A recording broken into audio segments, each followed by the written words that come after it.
In 1919, a wave of syrup moving 35 miles an hour killed 21 people in the streets of Boston. By the early 1900s, molasses wasn't just something you put on pancakes, it was a major industrial product, used to make rum and, more importantly at the time, industrial alcohol for munitions.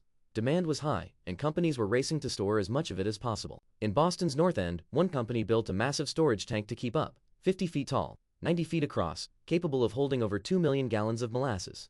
It was an imposing structure, sitting right in the middle of a densely populated working-class neighborhood. The tank had problems from the start. It leaked repeatedly. Kids from the neighborhood would reportedly scrape leaking molasses off the tank sides with sticks. Instead of properly repairing it, the company's solution was simple. They painted the tank brown, so the leaks would be harder to notice. 2 days before the disaster, the tank had just been filled again, its 29th fill, bringing in 2.3 million gallons of molasses shipped in from Puerto Rico. On January 15, 1919, the weather in Boston was unusually warm for winter, around 41 degrees Fahrenheit. That temperature swing may have played a role in what happened next, possibly triggering fermentation in the pressure buildup inside the tank. At around 12:30 in the afternoon, witnesses heard a sound like machine gun fire. That was the rivets along the tank's steel walls tearing loose, one after another. Moments later, the top of the tank blew off, and its walls ripped apart completely. 26 million pounds of molasses exploded outward all at once.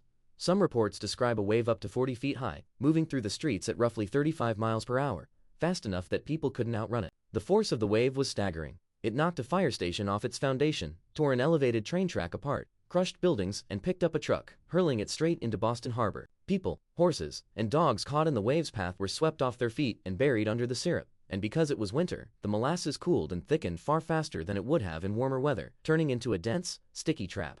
Survivors described struggling to move even an arm or a leg, and the more people fought to escape, the more stuck they became. Rescue workers faced almost impossible conditions. The molasses was waist-deep in places, and thick enough that horses had to be put down after becoming hopelessly trapped. It took hours to reach some victims, and cleanup crews would spend weeks afterward, using salt water from the harbor just to cut through the hardened syrup coating the streets. In total, 21 people died and around 150 more were injured.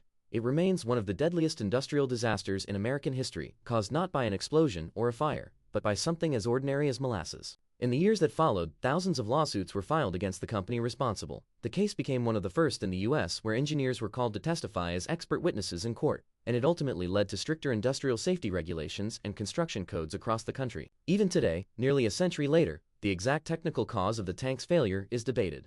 Investigators point to a combination of factors: cheap, brittle steel that was too thin for the tank's size, rushed construction, poor quality control, and possibly a buildup of gas from fermentation inside the tank. What's remembered today as a strange, almost darkly funny historical footnote, death by molasses, was, in reality, one of the clearest examples of what happens when warning signs are painted over instead of fixed.